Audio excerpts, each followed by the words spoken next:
왜 회피형 사람들은 좋은 관계를 스스로 망치는 걸까요? 회피형 애착을 가진 사람들의 삶에서는 참으로 이상한 비극이 끊임없이 반복됩니다.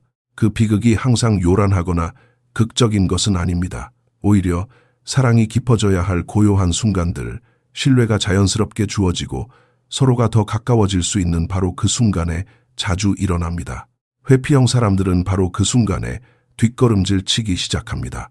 거리를 두고 시비를 걸고 차가워지거나 수동적으로 변하거나 심지어 뜬금없이 관계를 끝내버리기도 합니다. 제3자의 눈에는 이런 행동이 전혀 이치에 맞지 않아 보입니다. 대체 왜 그렇게 좋은 사람을 밀어내는 걸까 싶을 테니까요. 하지만 회피형 성향을 가진 사람을 사랑해 본 적이 있거나 혹은 당신 스스로가 회피형이라면 어떤 이들에게는 사랑이 결코 안전하게 느껴지지 않는다는 것을 아실 겁니다. 때로는 그 사랑이 압박감이나 위험 혹은 나 자신이 발가벗겨진 듯한 취약함으로 다가옵니다. 그리고 아이러니하게도 좋은 관계 그 자체가 그들의 가장 깊은 두려움을 자극하는 방아쇠가 되어버립니다. 회피형이 관계를 망치는 근본적인 원인은 상대에 대한 미움이나 무관심이 아닙니다. 그것은 바로 두려움입니다. 그리고 그 두려움은 대개 너무 깊은 곳에 묻혀 있어서 심지어 본인조차도 그것이 자신을 조종하고 있다는 사실을 깨닫지 못합니다. 대부분의 회피형 사람들은 아주 어린 시절부터 정서적으로 가까워지는 것이 위험하다고 배웠습니다. 무관심하거나 비판적이거나 정서적인 교감이 불가능하거나 혹은 감정 기복이 심한 부모 밑에서 자랐을지도 모릅니다. 어린 시절 그들은 타인에게 의지하는 것이 결국 실망으로 이어진다는 것을 배웠습니다. 그래서 그들은 살아남기 위해 적응해야만 했습니다. 스스로 모든 것을 해결하는 독립적인 사람이 되었고 혼자서 감정을 조절하는 법을 터득했습니다. 그리고 이제 어른이 된 그들에게 누군가와 가까워지는 것은 과거의 낡은 상처를 건드립니다. 내가 당신에게 마음을 열면 당신은 나를 실망시킬 거야. 혹은 더 끔찍하게도 내가 당신을 필요로 하게 되면 나는 나 자신을 잃고 말 거야 라는 생각에 휩싸입니다. 그래서 그들은 사랑이 넘치고 따뜻하며 정서적으로 안정된 관계에 들어갈 때조차 마음속 깊은 곳에서 경보음이 울리기 시작합니다. 파트너가 무언가를 잘못해서가 아닙니다. 단지 그 사랑이 낯설기 때문입니다. 그리고 그들에게 낯설다는 것은 곧 안전하지 않다는 것을 의미합니다.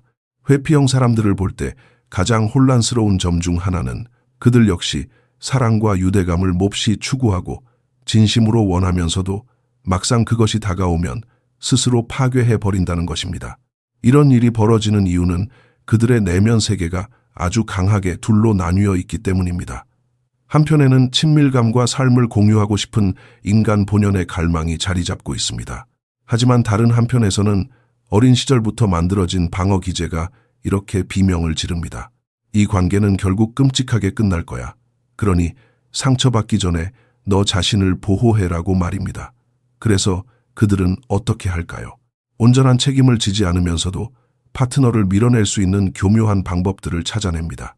정서적으로 거리를 두기도 하고 파트너의 모든 행동을 비판하기 시작하거나 서로 친밀해야 할 따뜻한 순간에 오히려 무관심하게 행동하기도 합니다. 이것은 그들이 더 이상 상대를 신경 쓰지 않아서가 아닙니다. 자신의 취약한 모습을 드러내는 것이 마치 덫처럼 느껴지기 때문입니다. 그들의 마음속에서는 자신이 상처받기 전에 먼저 관계를 망쳐버리는 것이 일종의 생존 방식인 셈입니다. 참 아이러니하게도 관계가 좋아지면 좋아질수록 그 두려움은 더욱 강렬해집니다. 이른바 이렇게 좋을 리가 없어 현상입니다. 회피형 사람이 있는 그대로의 자신을 존중받고 보살핌을 받으며 조건 없는 사랑을 느낄 때 그들이 평생 가지고 있던 관계에 대한 내면의 틀은 산산조각이 납니다. 내가 이걸 어떻게 믿지? 이면에 무슨 꿍꿍이가 있는 걸까? 저 사람은 언제 나를 떠날까? 내가 정서적으로 무언가 빚을 지게 되는 건 아닐까 하며 끊임없이 의심합니다. 사랑을 온전히 받아들이는 대신 그들은 상대방의 결점을 스캔하기 시작합니다. 아주 작은 흠집에 집착하고 자신은 이제 상대방에게 흥미를 잃었다고 스스로를 세뇌합니다. 그들이 뒷걸음질 치는 이유는 관계를 끝내고 싶어서가 아닙니다. 그 감정의 깊이를 감당하기 너무 벅차기 때문이며 그 모든 행동의 밑바탕에는 대개 조용한 수치심이 깔려 있습니다. 만약 내 모든 진짜 모습을 보게 된다면 당신은 나를 사랑하지 않을 거야 라는 마음 말이죠. 그러니 그 진실이 들통나기 전에 지금 당장 망쳐버리는 게 낫다고 생각하는 것입니다. 회피형 사람들이 자신들의 관계 파괴 행동을 어떻게 논리적으로 합리화하는지에 대해서도 이야기해 보겠습니다. 그들은 종종 이렇게 말합니다. 난 그저 혼자만의 시간이 필요해. 난 아직 진지한 관계를 맺을 준비가 안 됐어. 혹은 난 혼자 있는 게 더 편해라고요. 이런 말들이 항상 거짓말인 것은 아닙니다. 하지만 이것은 진실을 마주하는 것을 피하기 위한 방패이자 머리로 짜낸 변명이며 아주 편리한 합리화일 때가 많습니다. 그 진실이란, 진짜 친밀감은 그들에게 너무나도 공포스럽다는 사실입니다. 누군가가 자신에게 중요한 의미가 될 만큼 가까워지는 순간 그들은 단 한 번도 배워본 적 없는 방식으로 정서적인 반응을 보여야 한다는 압박감을 느끼기 시작합니다. 그래서 그들은 자신들에게 더 안전하게 느껴지는 곳, 즉 독립성, 감정, 통제, 그리고 고독 속으로 도망쳐버립니다. 진정한 비극은 있는 그대로의 자신을 받아들여주고 사랑해주는 유대감, 즉 그들이 그토록 간절히 원했던 바로 그 단 한 가지를 스스로 망쳐버린다는 것입니다. 만약 당신이 회피형 파트너를 만나고 있다면 아마 이런 혼란을 온몸으로 겪어보셨을 겁니다.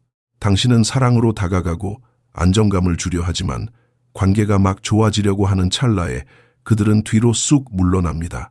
마치 당신을 향한 개인적인 거절처럼 느껴질 수 있지만 이것은 당신의 잘못이 아닙니다. 회피형 사람들은 당신을 거부하는 것이 아닙니다. 그들은 자신이 취약해지는 그 느낌 자체를 거부하는 것입니다.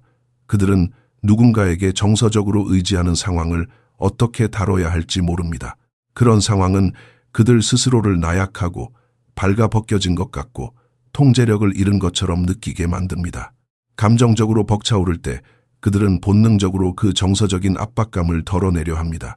그것이 잠수를 타거나 마음의 문을 닫아버리거나 심지어 갑작스럽게 이별을 통보하는 모습으로 나타나는 것입니다. 하지만 그렇게 굳게 닫힌 마음의 이면에는 사랑이 안전할 수 있다는 사실을 단 한 번도 배워보지 못한 채 겁에 질린 어린아이가 숨어 있습니다. 회피형 사람들의 관계 파괴 행동에는 완벽주의라는 또 다른 이면이 존재합니다. 많은 회피형 사람들은 타인뿐만 아니라 자신에 대해서도 믿을 수 없을 만큼 높은 기준을 가지고 있습니다. 그들은 언제나 아무렇지 않고 모든 것을 통제할 수 있으며 감정적으로 평온한 상태를 유지해야 한다고 믿습니다. 자신의 필요나 취약함을 드러내는 것은 그들에게 곧 실패를 의미합니다. 그래서 그들은 마음속 깊이 상대를 아끼면서도 전혀 그렇지 않은 척 행동합니다. 감정에 대한 대화를 피하고 서로의 유대감을 애써 깎아내립니다. 그리고 그러는 과정에서 그토록 갈망하던 친밀감을 잃고 맙니다.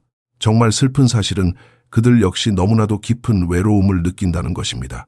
하지만 그들에게는 누군가에게 거절당할 위험보다는 차라리 외로움이 훨씬 더 안전하게 느껴집니다. 그렇다면 우리는 어떻게 해야 할까요? 회피형 사람들도 사랑을 망치는 이 행동을 멈출 수 있을까요? 대답은 네, 할 수 있습니다. 하지만 여기에는 반드시 스스로의 자각과 의도적인 치유의 과정이 필요합니다. 첫 번째 단계는 자신의 패턴을 알아차리는 것입니다. 많은 회피형 사람들은 자신이 스스로 관계를 망치고 있다는 사실조차 깨닫지 못합니다. 그저 자신이 현실적이거나 스스로의 평화를 지키고 있을 뿐이라고 굳게 믿습니다. 하지만 누군가와 가까워진 후에 늘 마음이 식어버리는 똑같은 결말이 반복된다면 이제는 자신의 내면에서 들려오는 목소리에 의문을 품어봐야 할 때입니다. 심리상담은 아주 강력한 도구가 될 수 있습니다. 또한 상대를 비난하지 않으면서도 건강한 경계를 설정할 줄 아는 정서적으로 안전한 파트너 역시 큰 도움이 됩니다. 회피형 사람들은 배워야만 합니다. 사랑한다는 것이 나의 자율성을 잃는 것을 의미하지 않으며 나의 진짜 모습을 보여주는 것이 누군가에게 통제당하는 것을 뜻하지 않는다는 사실을 말입니다. 친밀감은 결코 감옥처럼 답답한 것이 아닙니다. 회피형 파트너를 둔 사람들에게 있어 치유는 매달림이 아니라 경계를 세우는 것에서 시작됩니다. 당신이 쫓아가면 쫓아갈수록 회피형 파트너는 더 멀리 달아날 것입니다.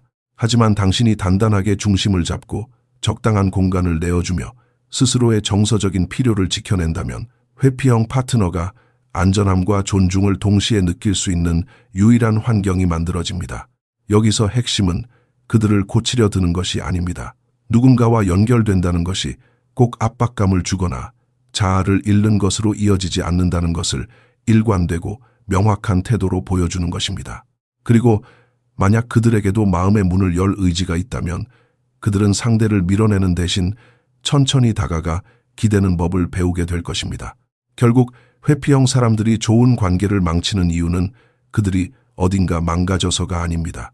그들은 누군가와 가까워지는 것은 곧 위험이라는 사실을 대개 아픈 경험을 통해 뼈저리게 배워왔기 때문입니다.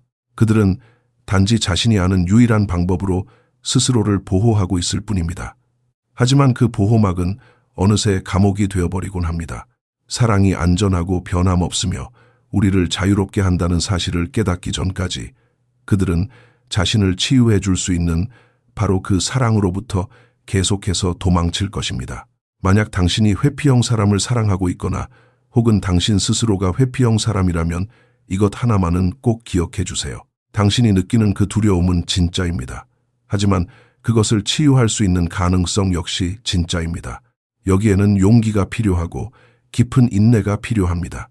하지만 변화하지 못할 사람은 아무도 없습니다. 특히 사랑이 압박감이 아닌 있는 그대로의 진실된 모습으로 그들에게 다가간다면 말입니다.